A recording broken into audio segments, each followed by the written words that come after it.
You're listening to Underground USA News. Saturday, August 23, 2025. The House Oversight Committee's investigation into former President Joe Biden's alleged mental decline and use of an Autopen to sign executive actions has revealed a troubling picture of a disconnected White House, where senior aides had minimal direct contact with the president. Key staff, including Neera Tanden, former director of Biden's Domestic Policy Council, admitted to limited interactions with Biden and lacked clarity on who approved Autopen signatures, raising questions about the legitimacy of executive orders and pardons. Committee Chairman James Comer emphasized that the probe could challenge the validity of Biden's actions, particularly if he was unaware of documents signed in his name, as evidence suggests a tightly controlled inner circle managed critical decisions. This inquiry underscores concerns about transparency and accountability in the Biden administration's final years, prompting calls for further scrutiny into who truly wielded executive authority. President Trump announced that Intel has agreed to cede a 10% equity stake to the U.S. government, valued at approximately $10 billion, as part of a deal to convert grants from the CHIPS and Science Act into equity. This unprecedented agreement, finalized after negotiations with Intel CEO Lip-Bu Tan, aims to revitalize the struggling chipmaker and enhance national security by boosting domestic production. Trump emphasized the deal's benefits for both Intel and the American taxpayer, while critics warn of potential risks in blurring public-private sector lines. The arrangement reflects the administration's commitment to ensuring U.S. leadership in critical technology sectors, with Commerce Secretary Howard Lutnick calling it a historic agreement that prioritizes economic and technological sovereignty. A California court has rejected a Republican-led petition to redraw the state's congressional and legislative district maps, affirming the boundaries set by the 2021 redistricting process. The decision, seen as a setback for GOP efforts to challenge the Democrat-drawn maps, ensures that the current districts will remain in place for upcoming elections, potentially influencing the balance of power in the state legislature and Congress. Critics of the petition argued it lacked sufficient legal grounding, while supporters claimed the existing maps unfairly favor Democrats. The court's ruling reinforces the status quo, prompting varied reactions from political analysts who note its implications for electoral competitiveness in California. The House Committee on Oversight and Government Reform, led by Chairman James Comer, a Republican from Kentucky, has launched an investigation into California's high-speed rail authority, scrutinizing whether the agency misrepresented ridership projections and financial viability to secure federal and state funds. The project, initially approved by voters in 2008, with a $33 billion budget, has ballooned to an estimated $128 billion, with no completed routes and significant delays, prompting bipartisan concern over transparency and accountability. The Trump administration's recent decision to rescind $4 billion in federal funding, citing mismanagement, has intensified the debate, with California officials, including Governor Gavin Newsom, calling the move politically motivated and filing a lawsuit to restore the grants.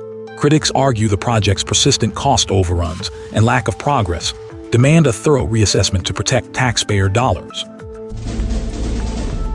President Trump's tariff policies are poised to significantly reduce federal deficits by approximately $4 trillion over the next decade, according to a recent Congressional Budget Office report. The analysis highlights that these tariffs, including a 30% levy on imports from China and Hong Kong, 25% on steel, aluminum and auto parts, and a 10% tariff on most imports, could boost federal revenue by $3.3 trillion and cut interest payments by $0.7 trillion. While some economic trade-offs, such as a modest 0.6% reduction in GDP growth and a temporary 0.4% increase in inflation, are anticipated, the CBO underscores the fiscal benefits of these measures, assuming current tariff rates persist amid ongoing trade negotiations. Critics note potential challenges, including higher consumer prices and trade retaliations, but supporters argue the long-term fiscal stability and strengthened domestic manufacturing outweigh these concerns.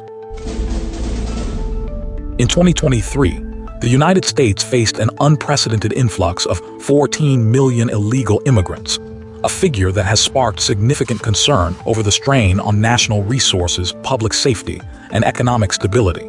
Reports indicate this surge, driven by lax border policies, has overwhelmed border facilities and local communities, with costs to taxpayers potentially reaching billions annually. While some argue these migrants contribute to the economy, the sheer volume raises questions about sustainability and enforcement, as authorities struggle to manage deportations and vetting processes. Critics highlight the need for stronger border security and immigration reform to address the crisis. President Trump is reportedly contemplating extending his aggressive anti-crime measures, which have shown results in Washington, D.C., to other major cities like Chicago and New York City, citing persistent concerns over urban violence and public safety. Following his invocation of the District of Columbia Home Rule Act to federalize D.C.'s police and deploy National Guard troops, Trump has suggested that similar actions could be taken in other Democrat-led cities to restore order, despite local leaders like D.C. Mayor Muriel Bowser calling the move unsettling and unprecedented and pointing to declining crime rates, which are disputed. The president's remarks have sparked debate, with supporters praising his proactive stance on law enforcement and critics warning of overreach and potential politicization of federal power. Trump's approach, including plans for a broader crime bill, signals a bold strategy to address urban challenges, though it faces legal and political hurdles, particularly in securing congressional approval for extended federal control.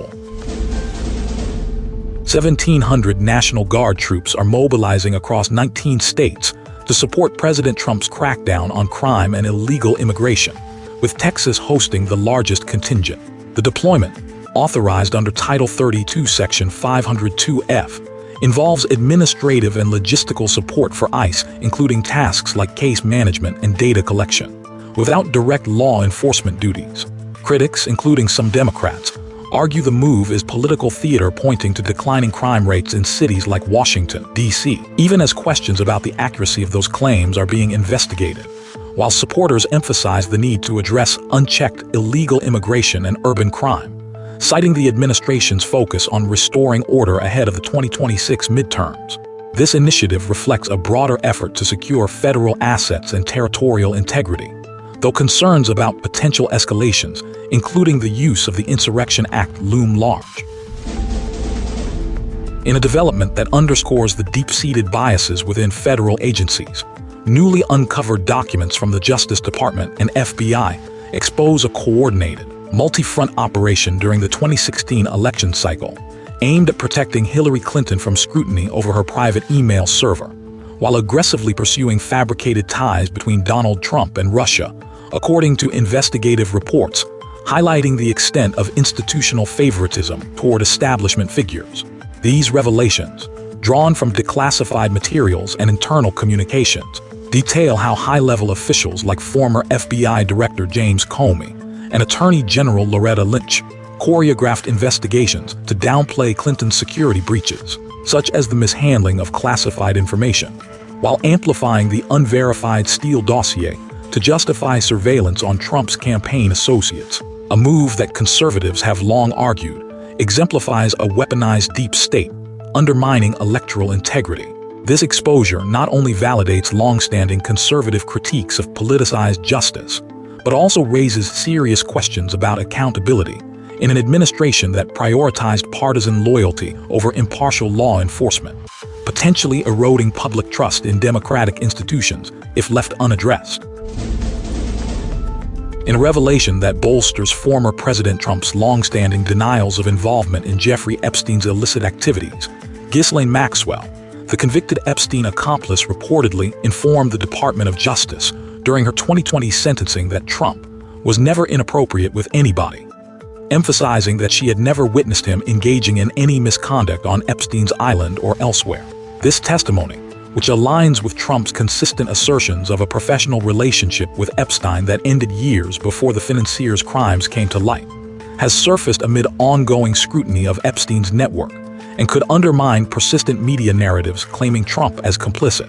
Maxwell's statement, made under oath, underscores the lack of evidence linking Trump to Epstein's abuses, a point that conservative observers have highlighted as vindication against what they see as politically motivated smears, especially as the 2024 election cycle intensifies. While the DOJ has not released full transcripts, this disclosure reinforces the importance of due process and factual accountability in high-profile investigations. A Pennsylvania judge has issued a preliminary injunction halting the U.S. Department of Justice's plan to monitor election operations in the Commonwealth, arguing that the federal agency's proposed activities infringe on state sovereignty and lack proper legal authority under the Voting Rights Act. This ruling comes amid heightened scrutiny of election integrity ahead of the 2024 presidential contest, with critics of the DOJ's involvement warning that such federal intrusions could undermine local control and introduce unnecessary partisanship into the process. Pennsylvania officials hailed the decision as a crucial safeguard against overreach, emphasizing that the state is fully equipped to handle its own electoral processes without federal micromanagement. The case underscores ongoing tensions between federal enforcers and conservative-leaning states seeking to preserve autonomy in what remains a pivotal swing state. The Trump administration has effectively terminated a controversial $3.5 billion offshore wind project off the coast of New York, citing environmental concerns, potential harm to marine life, and the high costs burdening taxpayers and ratepayers. This action, which revokes key federal approvals previously granted under the Biden era, underscores a conservative commitment to scrutinizing large-scale green energy initiatives that often prioritize ideological agendas over practical, affordable energy solutions for working families.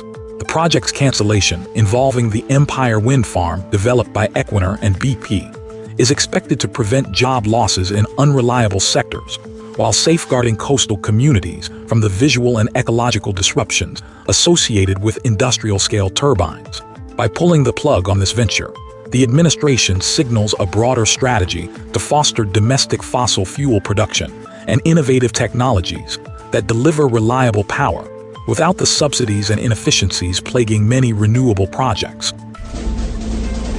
The New York Times has come under scrutiny for publishing what critics, including energy experts and conservative commentators, describe as misleading information on energy and climate issues, with accusations that the outlet has refused to issue corrections despite evidence to the contrary. The controversy stems from a recent article that misrepresented data on renewable energy efficacy and fossil fuel impacts, prompting pushback from industry professionals who argue the piece distorts scientific findings to fit a narrative.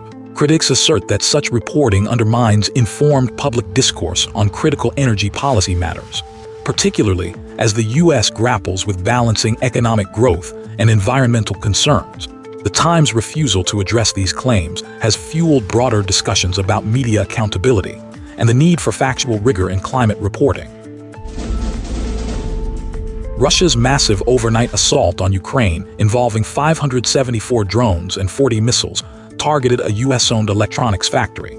Flex Limited in Mukashevo near NATO borders, killing 1 and injuring at least 15. The strike, which hit a civilian business producing household goods like coffee machines, has raised doubts about Russia's commitment to peace talks brokered by President Trump, who recently met with both Russian and Ukrainian leaders. Ukrainian President Zelensky described the attack as a deliberate hit on American investment, while local officials and business leaders condemned it as an attempt to undermine Western support for Ukraine. The incident highlights the ongoing challenge of securing a ceasefire as Russia continues to target civilian infrastructure despite diplomatic efforts. In a decisive operation, U.S. Special Forces conducted a large-scale raid in central Syria on August 21, 2025, targeting a senior Islamic State leader, resulting in the death or capture of several high-ranking operatives. The mission, executed with precision by the U.S. Central Command, aimed to disrupt the terrorist group's ability to plan and execute attacks, showcasing America's unwavering commitment to national security and global stability. No civilian casualties or U.S. injuries were reported, highlighting the operation's effectiveness. This raid highlights the ongoing resolve to counter terrorism, even as questions linger about long-term strategies to prevent the Islamic State's resurgence. In response to growing regional tensions, U.S. allies in the Indo-Pacific, including Japan, South Korea, and Australia, are significantly increasing defense budgets to counter China's military expansion, with Taiwan's president pledging to allocate 5% of the nation's GDP to defense. This strategic shift reflects a unified commitment to deter aggression, particularly in the Taiwan Strait, where China's military maneuvers have intensified. Investments focus on advanced weaponry, naval capabilities, and joint military exercises to ensure regional stability and safeguard democratic values. While these efforts signal resolve, they also underscore the delicate balance of maintaining deterrence. China has launched a calculated diplomatic push in Tibet, India and Pakistan capitalizing on strained U.S.-India relations to expand its regional influence.